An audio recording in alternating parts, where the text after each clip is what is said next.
সব দেবতা যখন কিছু না কিছু চান, একমাত্র শিব ঠাকুর তখন কিছুই চান না। কিন্তু জানেন কি, আপনি যখন সব হারিয়ে ফেলেন, তখন তিনি একমাত্র দেবতা যিনি আপনাকে ছেড়ে যান না।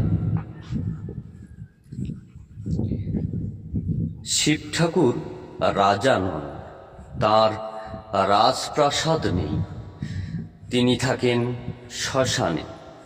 তবু তিনি সবচেয়ে পবিত্র।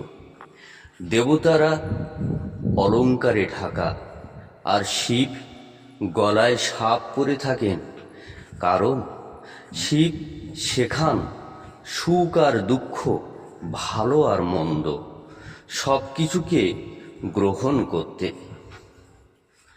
শিব কখনো বলেন না তুমি ধনী হও, আগে বড় হও। তিনি শুধু বলেন মনটা পরিষ্কার রাখো।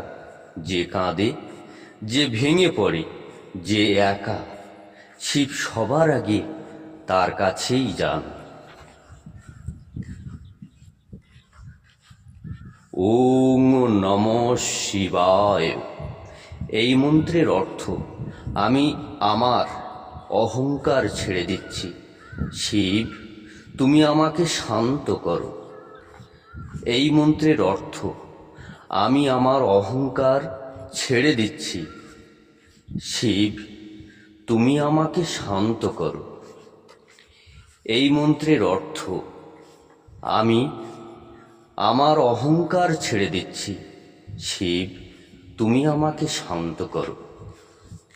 নিয়ম করে ওং নমঃ শিবায় জপ করলে মন শান্ত হয়, ভয় কমে, অশান্তি দূর হয়, জীবনে ধৈর্য আসে। যদি জীবনে কিছুই না থাকে, তবু শিব থাকলেই যথেষ্ট। কারণ শিব কখনো কিছু নেন না, তিনি শুধু মুক্ত করেন। হর হর মহাদেব।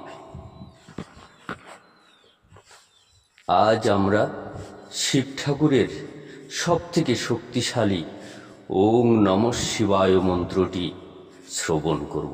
আসুন, মনকে শান্ত করতে, নিজেকে শক্তিশালী করতে এবং সমৃদ্ধশালী হতে এই মন্ত্রটি শ্রবণ করি।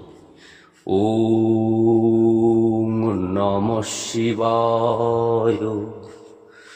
ওং নমঃ শিবায়।